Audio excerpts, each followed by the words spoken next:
Hello and welcome back to Trends. Today we're with Mark van Ogtrop, businessman in Bangkok, founder and director of Beacon Sky Hospitality.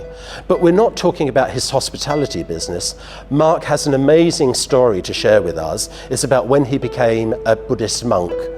We're at the Montian Tip Room at Montian Hotel, Surawong, Bangkok, and you are watching Trends.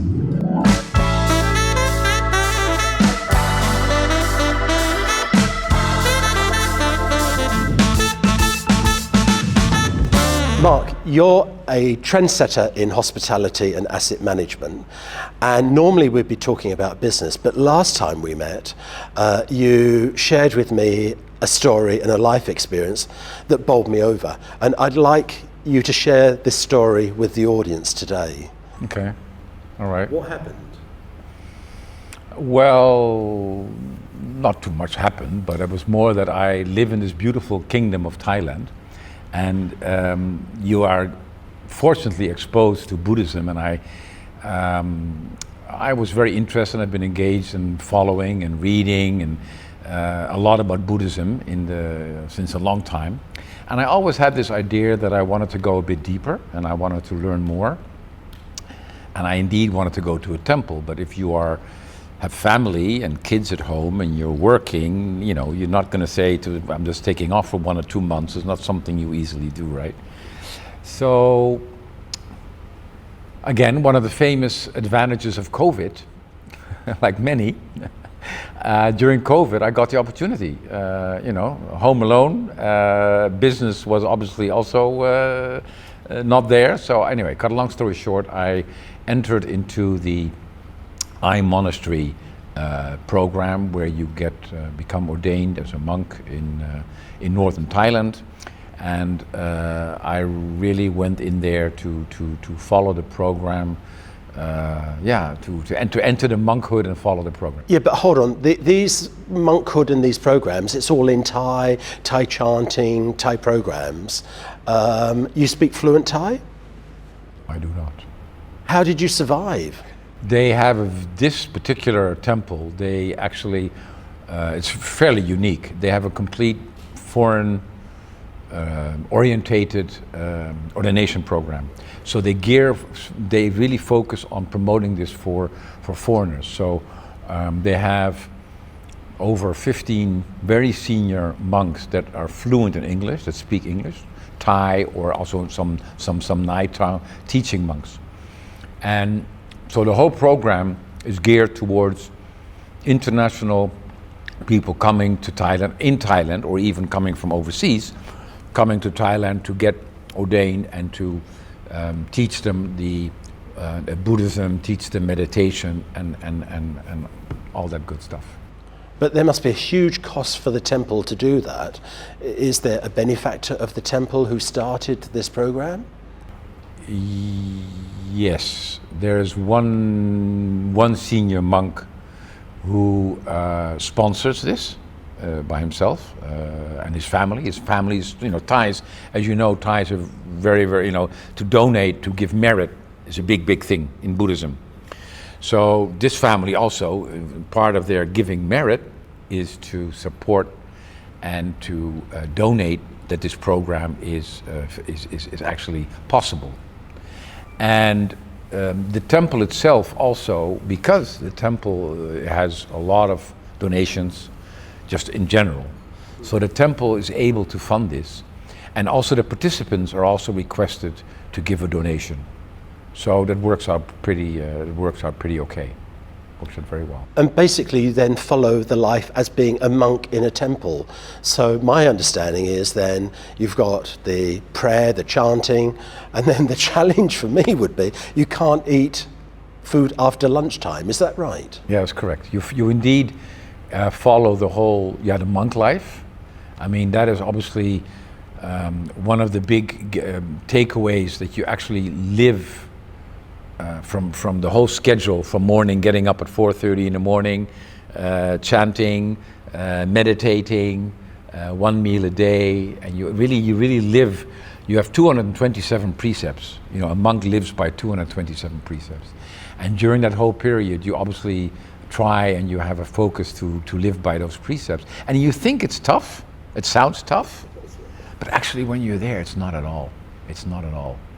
And you know, that was, and what you take away, the three things what you actually do when you get there during that month retreat is, number one, the main most important objective is to learn to meditate, because it obviously is not very easy. So the first thing is you get a lot of meditation, teaching how to meditate, and to improve your meditation. Everybody can meditate, but you need to try to get better at it.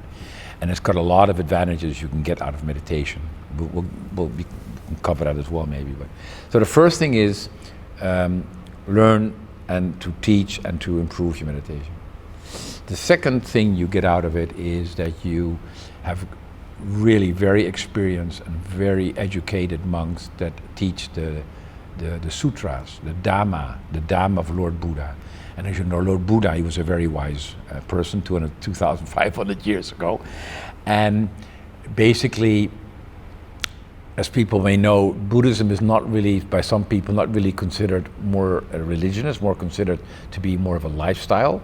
And the Buddha is not a deity. We don't worship a god. We basically learn from the teachings from the Lord Buddha, and he teaches this is the lifestyle that one should have to be happy, because all that Buddhism is, you know, how to get a happy life. Okay, so you have 2 or 3 times a day teachings from senior monks about all the sutras that Lord Buddha was able to transform and to able to. So that's the second pillar, and the third pillar is to live as a monk, observe how the other monks live, and learn from that.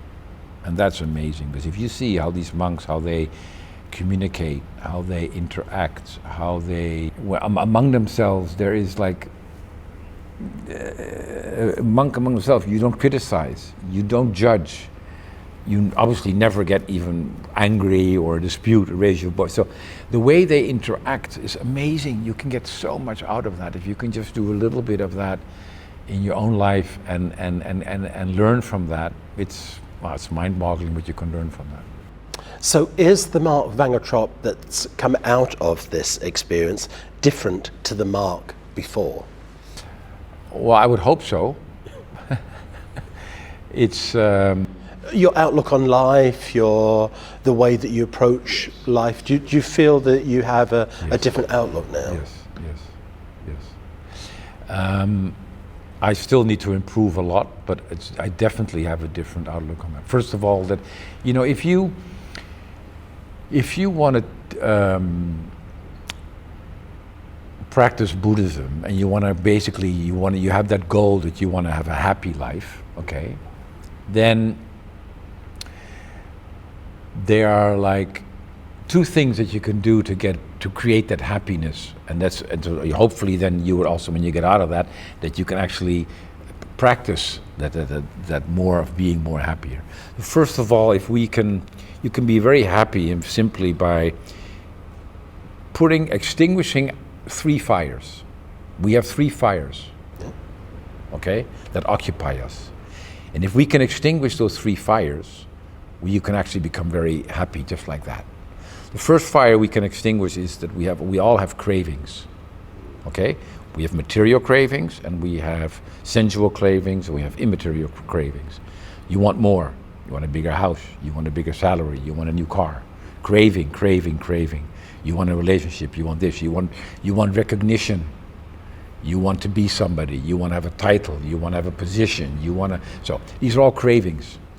If you can see that, and you can understand that the more you want does not make you happy, less of that, if you can diminish your cravings and you don't need it, you don't want it, you immediately become so much more happier, because less is more. So that if you can diminish that fire, just imagine. You don't even have to answer that. So the second fire you can diminish is your anger, hatred. Why do people get angry? For what reason? What do you gain?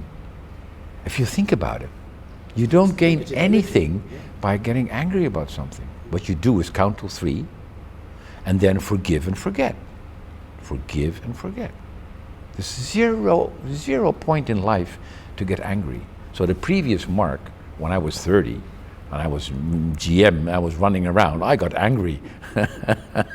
You know, yelling at staff and stuff. Now, you try to get me angry. It's not easy.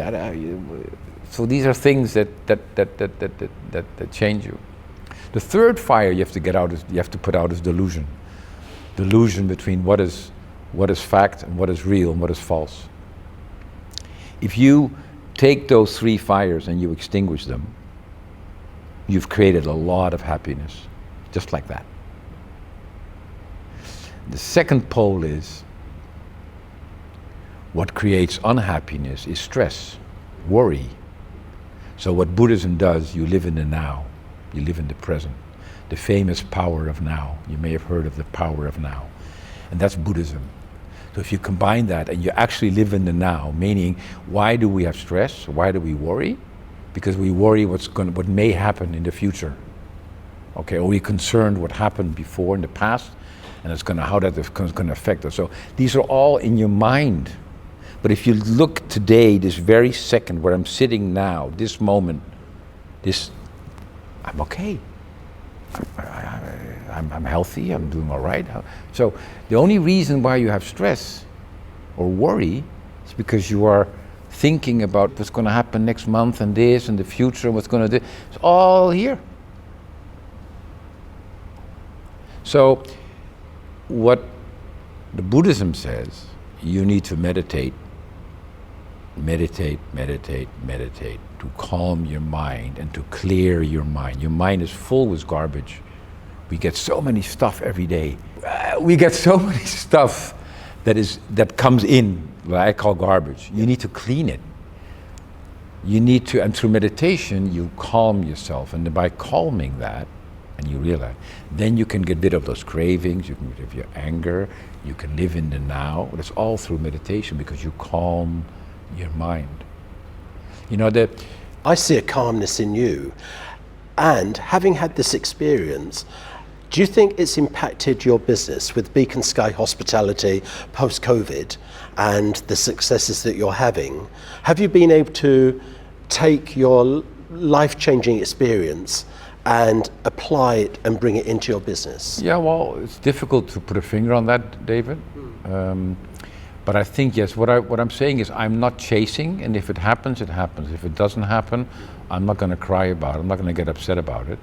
You know, there's something as well about, universal energy. I very strongly believe that there's universal, why things have a purpose to happen, why they happen, they don't happen. And where before you may, you want to really push a case or you want to push the business or get the deal. Now I just, if it happens, it comes, and it doesn't. So don't get too uptight about it. So yes, that has changed. It's like I'm okay if it comes to me, it comes, and if it doesn't, it's also. And you know what? It comes. It comes, because if there's positive energy and you don't get, then it comes. That's the positive flow. That's universal energy.